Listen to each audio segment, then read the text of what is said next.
Personne n'en parle et pourtant l'Iran pourrait devenir une des plus grandes puissances mondiales avec l'accord qui est sur le point d'être signé. Vous l'avez vu, il y a eu une guerre entre l'Iran et les États-Unis avec ensuite un accord qui a été signé en grande pompe par le président américain Donald Trump, mais qui pour beaucoup de chancelleries, de diplomates, de journalistes, d'analystes et aussi pour moi-même est particulièrement favorable à l'Iran. Pourtant, il y a un point qui est absolument oublié, à savoir la levée des sanctions économiques qui va revigorer l'Iran.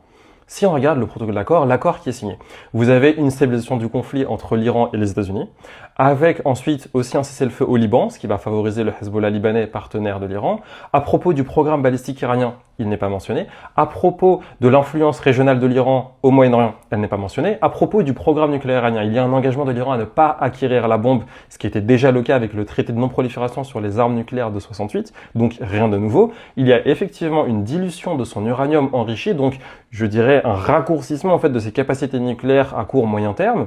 Mais ensuite, il va surtout avoir 300 milliards de dollars d'investissements qui sont initiés par les États-Unis en faveur de la reconstruction de l'Iran en Iran et qui vont aussi être financés par les monarchies arabes du Golfe Persique. Vous imaginez donc les Émirats arabes unis, le Qatar, l'Arabie saoudite qui sont des rivaux de l'Iran mais qui vont devoir mettre la main à la poche pour plusieurs centaines de milliards d'euros pour Téhéran.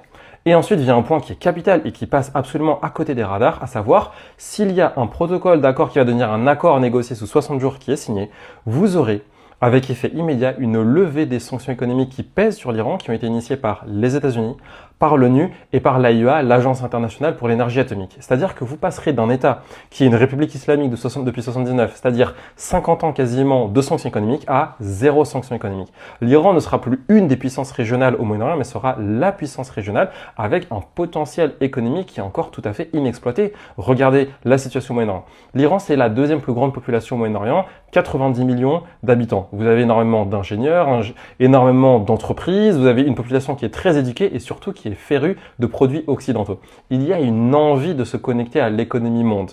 À côté de cela, vous aurez évidemment les Européens qui vont devoir suivre en levant leurs propres sanctions parce qu'ils ne vont pas laisser les investisseurs américains se rendre en Iran, les investisseurs iraniens se rendre aux États-Unis et regarder tout ce commerce sans y aller eux-mêmes. Donc en réalité, s'il y a effectivement un accord de long terme qui est signé entre l'Iran et les États-Unis, ce sera extrêmement intéressant pour l'Iran et notamment par rapport à la levée des sanctions, un point dont pas assez de personnes parlent.